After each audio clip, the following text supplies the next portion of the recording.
Welcome to the SaaS Backwards Podcast, where we reverse engineer the success of fast-growing SaaS firms and explore strategies CMOs and CEOs are using to drive their businesses forward.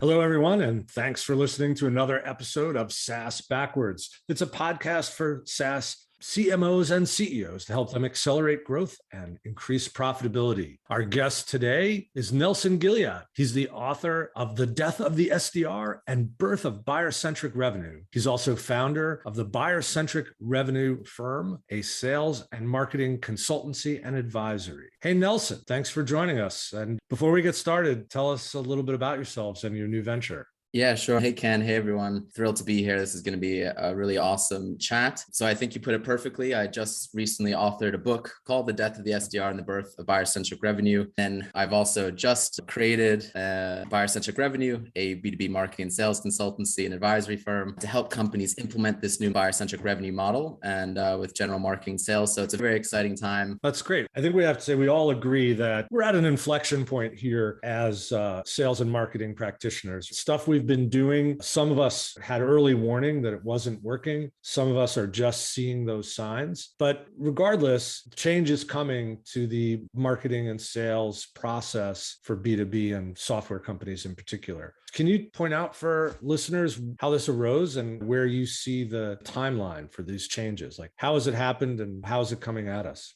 Yeah, for sure. And I think you're spot on. The writing is on the wall. A rebellion is coming to B2B marketing and sales. The problems are coming at the seams. And I think marketers in particular are leading the way and pushing back intellectually. I think we'll talk about that and why that is. I think sellers are unfortunately lagging behind. And I think sellers and sales are probably the worst off from a lot of the issues. But essentially, I think that there are 5 harmful and outdated best practices that are harming buyers, sellers, marketers, companies, and VCs to the extent that these best practices are adopted. And I think that they should be eliminated. And this is why I wrote the book. And these 5 best practices are 1, the predictable revenue model, 2, prospecting / SDRs, 3, the sales assembly line. In other words, the AE / CSM split and other subdivisions. 4, quota, and 5, commission. So I think that these are at the root cause of the problems in B2B marketing and sales. But let me give you guys the full picture and also a brief clarification. The essence of the predictable revenue model is prospecting via SDRs and the sales assembly line. So technically, some of those 5 repeat themselves, but I think it's important to make that distinction because people aren't often clear on what those terms mean. Now, these 5 harmful and outdated best practices I talk about really denigrate marketing and sales. They diminish the profession. And they also jam marketers and sellers into a straitjacket, forcing them to do things that they shouldn't and don't want to do, and preventing them from doing things that they should do and want to do.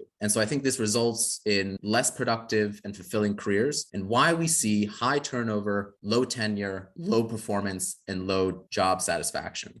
Yeah, this is a really interesting set of interrelated factors that you're calling out. And in fact, in our practice, we call it little m marketing, right? We also sometimes call it the marketing fast food line, where we're just taking orders. It's not really satisfying after the meal. It doesn't alter the course of events. And I think the point of this all is that there's a way to drive much greater long-term result and position in the marketplace. So it's beyond going at the predictable revenue model, which I agree is outdated and broken and fails more than it succeeds now, but also where do we take these companies in the future? So it's really a rallying cry for better marketing. I think that's also important to bring out. Correct. That's part of the new model that I proposed, which I'm going to get to in a bit. So it's not all doom and gloom, guys. There is a proposed solution, but in order to make that as appetizing as possible, I'm going to make the pain, as a good seller does, as painful as possible and clarify that because we're all feeling it. So basically, to paint the picture so you see how everyone is hurting from these 5 outdated and harmful best practices. I know this is primarily for marketers, but first I'm going to highlight sellers. And I think sellers in particular, as I said, get probably hurt the worst from these things. And they do so in 4 key ways. The first thing is that aspiring sellers that want to get into sales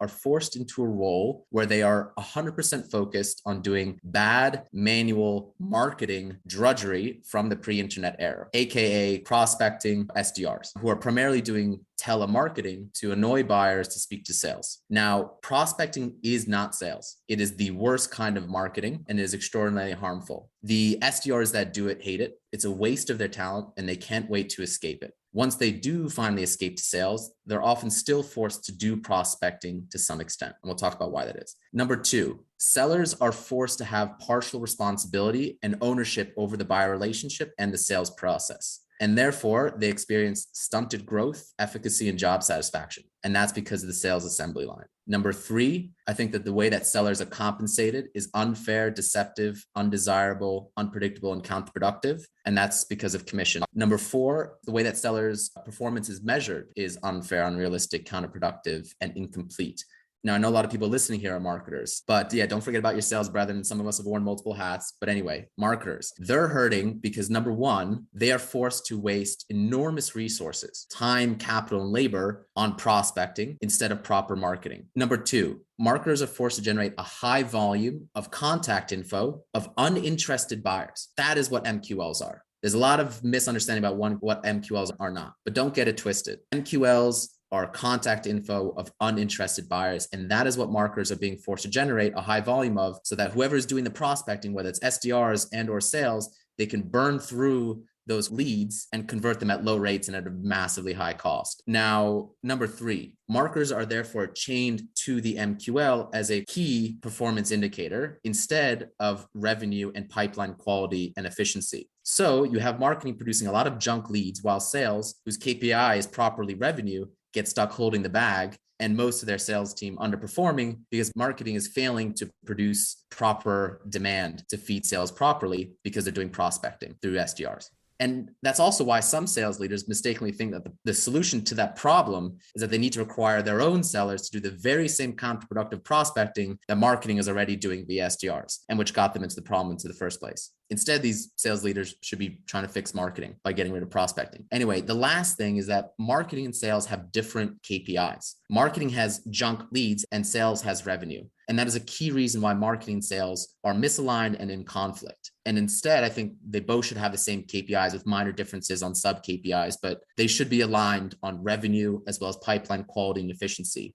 Marketing should be focused on sales qualified opportunities, so qualified pipeline, conversion rates, sales cycle, average selling price, cost per acquisition, payback time period, things like that. Now, these 5 outdated and harmful best practices that we're talking about don't just harm marketers and sellers. They harm buyers who go through a very lousy marketing and sales experience. They're annoyed by prospecting. They're annoyed by handoffs with stunted sellers. They're annoyed by pressure selling because of commissions and quotas. And ultimately, this causes buyers to buy less, slower, be more likely to churn, and less likely to refer. And then because of all this, these best practices harm companies who grow less, slower, harder, and at greater cost. And it's really important to realize that buyers buy, marketers market, sellers sell, and companies grow despite these harmful and outdated best practices, not because of them. And so I think there's marketers and sellers who are trying to push back to have more productive and fulfilling careers, but they're not winning because unless you know what the problems are and how to fix them, you're not going to get very far. So I think, for example, marketers have been fighting very loudly and for ages against a symptom of the problem, which is the MQL, which is a bad KPI because it's downstream from a bad model. And therefore, because they don't fight the model, and they don't fight the root of the problem,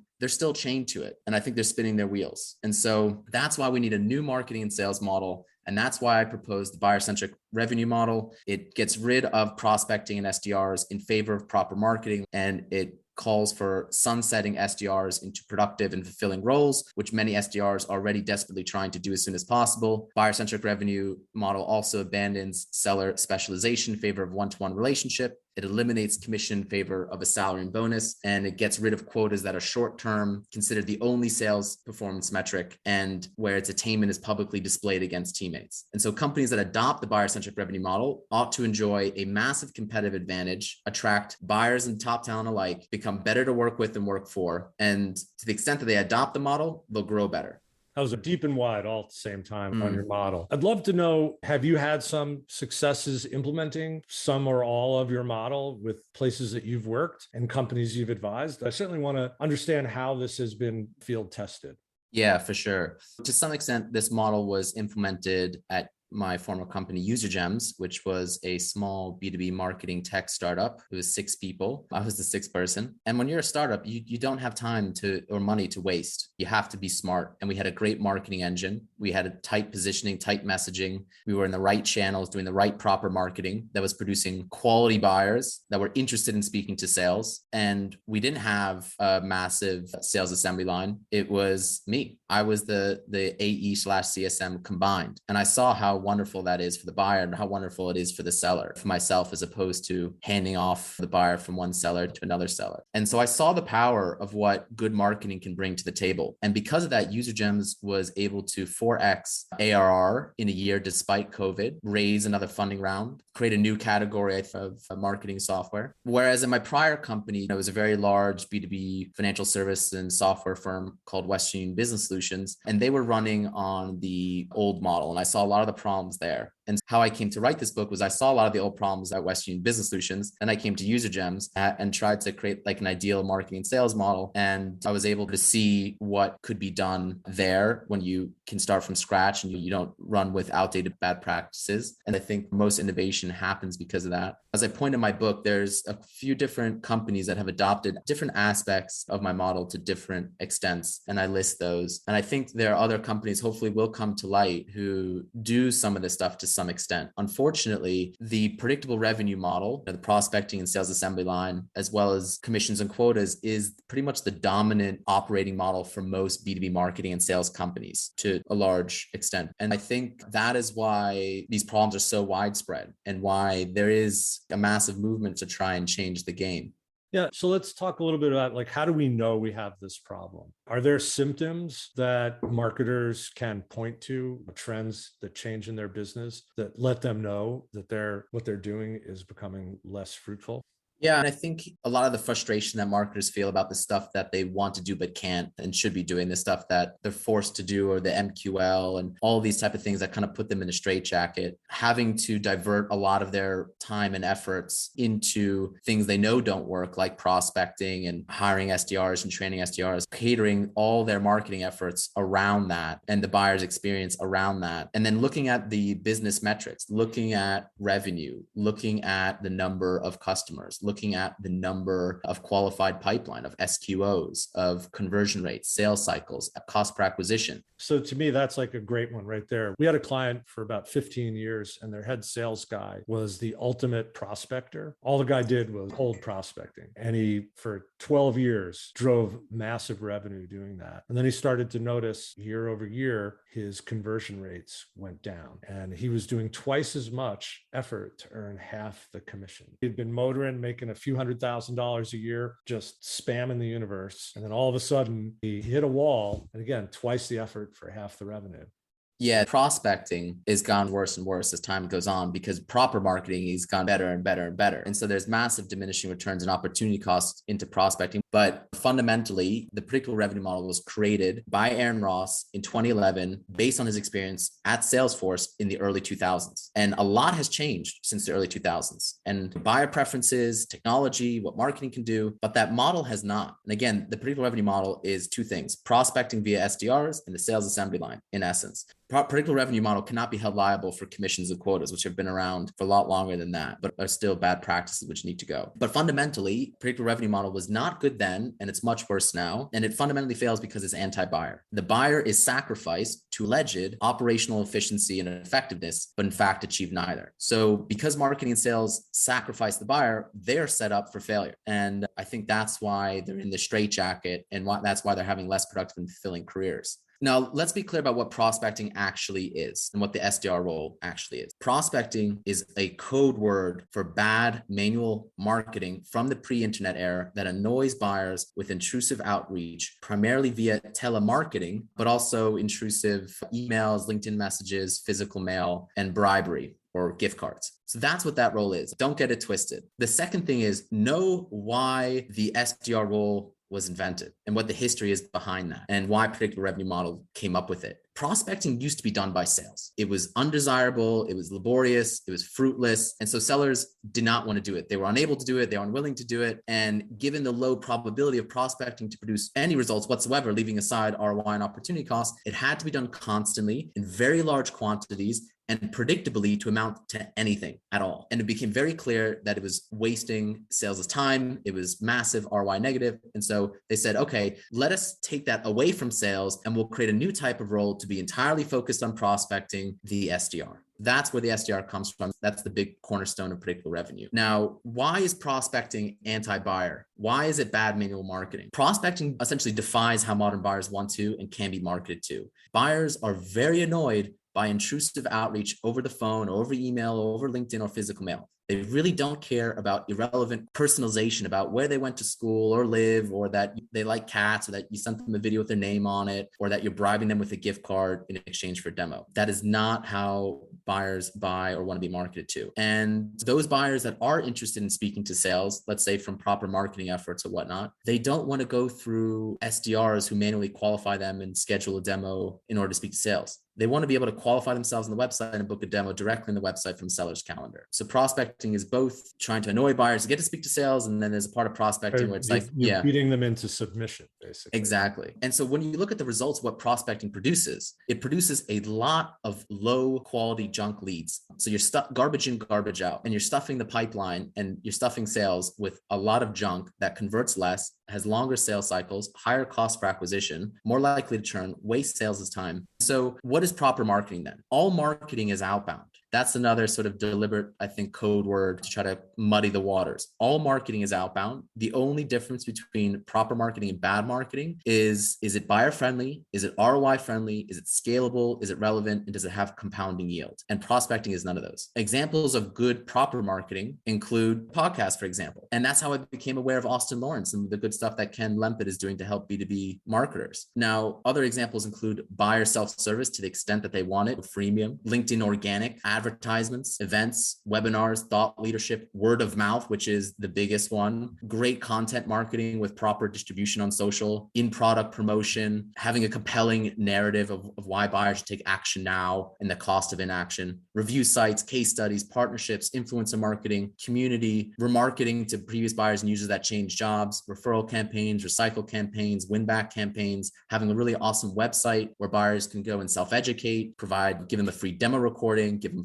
transparent pricing and an ROI calculator and a video explainer, whatever, an FAQ page. Those are all just some examples of what marketing can do nowadays. Now that's harmonious with how buyers want to be marketed to. And so I think it's also very important for a lot of people to understand, to know why the SDR role is disguised as sales, why it's required for aspiring sellers, and why they recruit the inexperienced and the unsuspecting. And the fact is, if they didn't, they'd have a lot of trouble filling the SDR role. And so there's no need for aspiring sellers to have to go through bad manual marketing drudgery in order to do sales. You should be able to do sales, get trained on the job, whatever. It's not a good stepping stone. The SDR role does not prepare you for success in the SDR role itself, nor does it prepare you for success in sales or anything else. And so I think it's very important that people know what happens to most SDRs. The people that do prospecting, they hate it. They can't wait to escape it. They suffer high turnover, low tenure, low performance, and low job satisfaction. And so I think people need to be very cognizant of what this is doing to talent, how they're wasting talent and turning talent off to sales and B2B in general. And the prospecting role, to the extent that SDRs do it or your sellers do it, which is even more egregious, it's awful. It's repetitive drudgery. You're going to bang out X number of telemarketing calls. You're going to encounter endless voicemails, rejections, avoidance from annoyed buyers. Most of the leads you produce are going to be junk. Performance is going to be publicized on a dashboard against your teammates for healthy competition. You'll be hounded by the stress of short-term monthly quotas, which many of them fail to hit. And that negatively affects a sizable chunk of your compensation. Commission, which it's inherently bad. Among other things, it's unpredictable. You'll have no idea if, when, or how much of it you'll get. And every time that you painstakingly succeed in getting a buyer interested in speaking with sales, the seller will do the fun part, make more money, and is more appreciated. So that is prospecting in a nutshell, and why I think it's harmful and outdated and it should be eliminated. I think it crowds out proper marketing. It is massively ROI negative if you think about what it produces and the time, capital, and labor that goes into having to do prospecting, which is why a lot of people outsource prospecting to outsourced SDR companies or prospecting companies, why those are proliferated. But that just makes it slightly less awful. And in fact, those outsourced SDR companies are pretty terrible. Yeah, I don't know too many people that are satisfied with those arrangements. They tend to go for 3 to 6 months and then they cycle through, find another vendor who makes new promises.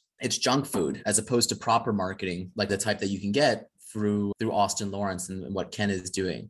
And so that is prospecting. And I want to move now on to the sales assembly line. Fundamentally, buyer handoffs through the sales assembly line is really harmful and it's dead. It's bad for buyers and it's bad for sellers. Now, the AE-CSM split was bad enough where you have the one seller does the initial sale and then the other seller that helps the buyer implement and be successful and purchase other products and renew. But specialization has gone off the charts. You'll have an initial seller who does the initial sale. You'll have a demo specialist who just does the demos. You'll have an implementation specialist who just implements, an adoption specialist, a cross-sell specialist, an upsell specialist, and a renewal specialist. And for every handoff in that process, the relationship with the buyer has to be rebuilt. And the new seller has to learn everything that the old seller knew. Everything will take the buyer longer and is more difficult. And I think if we introspect and we look at how we like to buy in our own personal life and from a barber or a doctor or a real estate agent, we're more likely to buy from people that we have a one-on-one relationship with. We don't like these sort of handoffs. And I think sellers are very good at recognizing when there's a buyer handoff, when a buyer changes during the relationship. If your champion suddenly quits during the sales process or gets fired or whatever, it could torpedo the whole deal. But for some reason, we're not as quick to recognize that risk to the relationship when we deliberately initiate a change in sales. And buyers want a one-to-one relationship with the seller that is accountable to them throughout and is a proper expert. They don't want these stunted sellers that only know one aspect. They don't want sellers that aren't accountable to their promises, that they don't want to have to repeat themselves and rebuild a relationship each time, losing patience and trust. They don't want to be left wondering who their point of contact is. They don't want things to take longer and be more difficult. And so on the flip side of that, sellers also should want a one-to-one relationship with the buyer that's more ownership and responsibility, that's more growth and efficacy. It's more fun and satisfying, more expertise. And you're more likely to be successful because you'll have a happier buyer and because you're more well-rounded. And this is really what building a book of business and having a portfolio of customers means in sales, why people get into sales. It's relationship building. It's you're a people person, essentially. Buyers get to know, like, and trust you. And I think the reason why we don't have this is a part of a reason why sellers are suffering today. Now, obviously, companies probably don't want the sales assembly line either. It's harming buyers, it's harming sellers, massive organizational bloat and complexity, massive time, labor, and capital investment, all these different teams, different processes, different tools, different managers and leaders, hiring, recruiting, firing, whatever. So it's harming growth. And there's a massive opportunity cost of not having a proper one-to-one buyer and sell relationship. And for marketers, at the end of the day, you should be KPI'd on revenue and conversion rates and sales cycle. I think you talk about one thing that's interesting to me, which is how do you scale up? I think the predictable revenue sales assembly line idea was predicated on the idea that we want to scale up a large organization. And how do you think that'll play out with organizations that are 100, 200, 300 sellers? So they would end up owning relationships more soup to nuts is really what you're lobbying for here. It's what you're advocating, right? Yeah. And so you can still scale proper sales like you can scale proper marketing. You're just doing it much better. And you probably need less headcount and you have way too many sellers. And it's like too little butter over too much bread. And a lot of these organizations, it's disastrous. Another interesting point you brought in there was the technology infrastructure to support all these different disciplines. You have these different business processes with different infrastructure, and you end up with also your own costs going up. Your costs of delivery go way up. Exactly. The infrastructure and the tools and the process, and then the people behind the scenes who are supporting all of this, and the management and the leadership. And okay, now we got to define career path and lead routing and all this type of stuff. It's an organizational nightmare. You should have very simple departments. You got your product department, you got your marketing department, you got your sales department, you got your HR department, you got your finance department. You don't have SDRs. You don't have these gazillion sales specializations that complicate everything. It's just so unhealthy for an organization. Again, companies that are smaller and to the extent they don't have as much money to waste, the buyer-centric revenue model should be so attractive because you can't afford to waste all this VC money on the predictable revenue model and all these bad practices.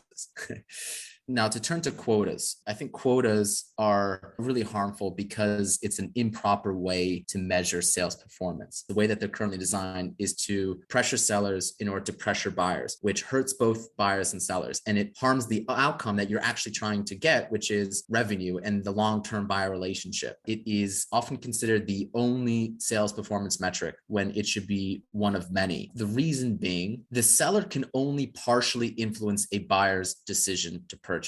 And a seller is not the only or the primary factor in that decision. The seller could do everything right, but it is still the buyer's choice to buy. And the buyer may choose not to for a variety of reasons unrelated to the seller and outside the seller's control. Maybe the product lacked a certain feature, the buyer doesn't have the appetite of the funds, or the buyer changed job, or whatever, seller's company has a reputational risk or something, or IT rejected the deal because of some sort of risk aversion, or the buyer may buy despite the seller. Maybe the seller is a lousy seller, but the product is amazing, the marketing is amazing, there's no competition, and the buyer's need is dire. If anything, marketing probably exerts a greater influence on revenue than sales. The marketing is carrying the buyer journey much farther, especially on the initial sale, but also on subsequent sales, cross sales, upsells, and even the renewal. But nevertheless, marketing, product, and sales each only partially influence a buyer's decision and is only indirectly measurable for revenue. So when you're trying to measure a seller holistically, you need to recognize that the quota is not the be all end all to measure a seller's efficacy. You have to expand that to other metrics beyond revenue generated. How many customers have they closed that year? How many deals, whether it's initial sale, cross sell, upsell, whatnot? What's their conversion rates look like? What's their sales cycle look? What does their expertise look like? What does their churn look like? What does their teamwork and professionalism look like? Any other department, you measure people on a holistic matrix. And the same thing should be said for sellers. In addition to that, there's this practice of publicly displaying a seller's quota attainment against other sellers to pressure them and publicly shame them and have healthy competition. A person's performance is a private matter between them and their manager. And it's very unhealthy for them, for the team, for that to be publicly displayed and try to pit them against one another. So your performance, including quota, should be a private matter between a seller and manager. And that's why they should be annual. They should be divorced from commission. They should be a holistic measurement. There are other metrics included. They shouldn't be publicized publicly. There's other problems with it too, like them being unrealistic and whatever, which is one reason why you need to properly set up quotas to account for all of that and not withhold 50% of a seller's compensation based on quotas and try to pressure them with monthly quotas when sellers should be having a long-term mindset. And so I argue that you should eliminate commissions and pay sellers properly with a salary and bonus like any other employee in B2B in any other department. And here's why. The alleged justifications for commissions that 1, it attracts and motivates sellers. 2, it reduces the cost and risk of unproductive sellers. They're just smokescreens, which really hide the true purpose of commissions, which is to pressure sellers, to pressure buyers while unfairly paying sellers by withholding 50% of their compensation pending an outcome that they only partially influence.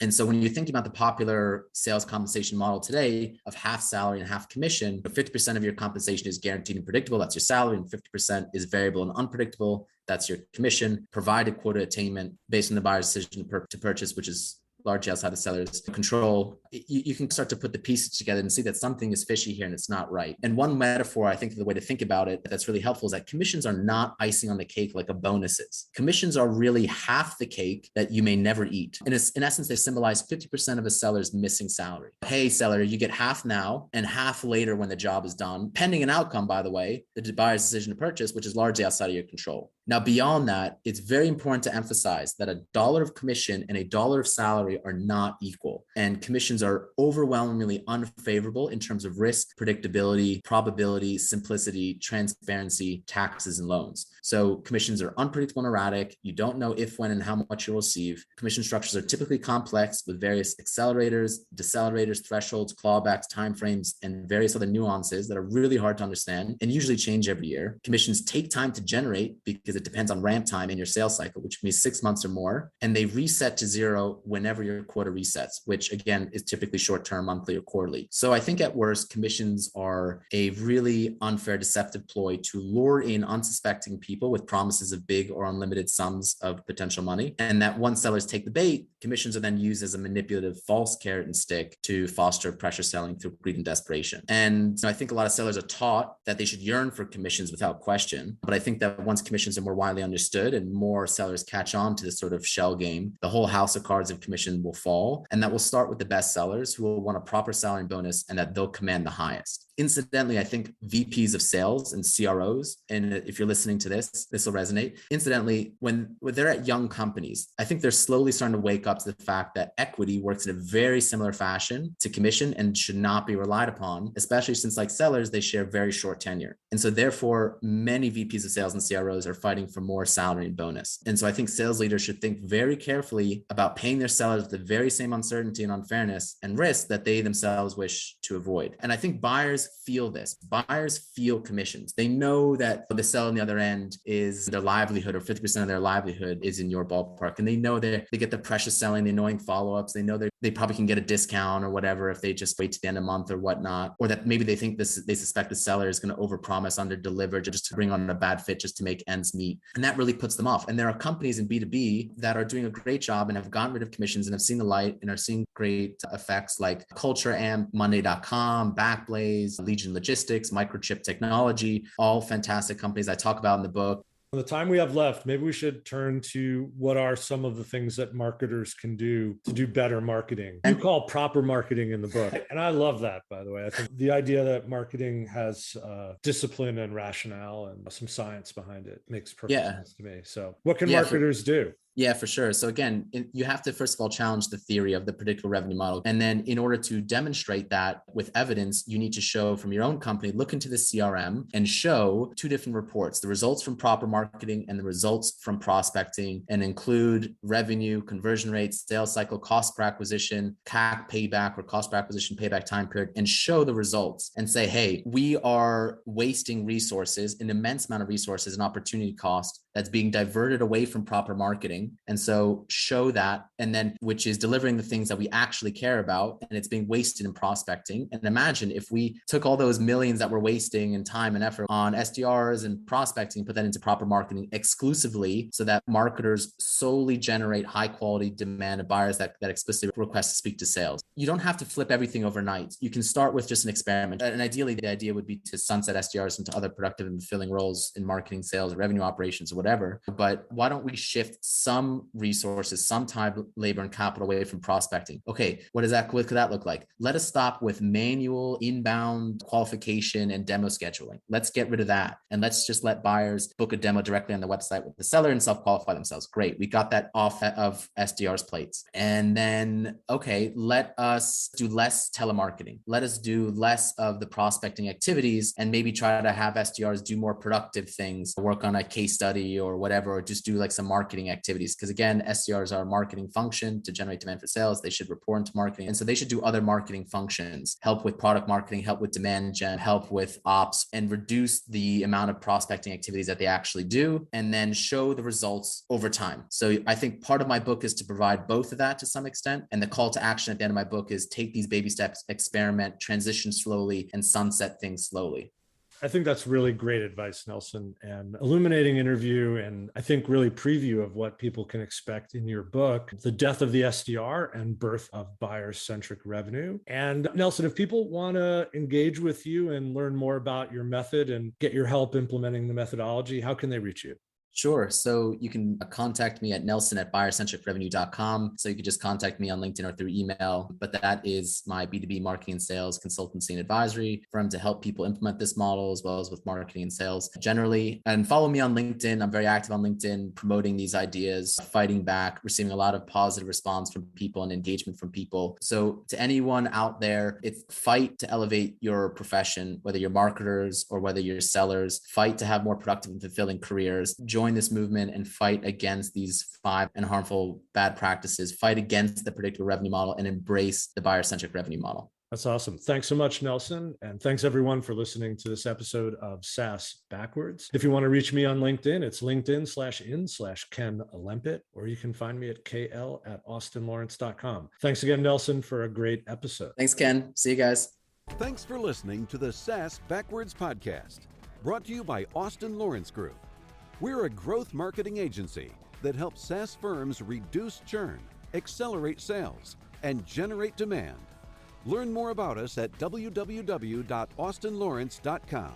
You can email Ken Lempit at kl@austinlawrence.com about any SaaS marketing or customer retention subject.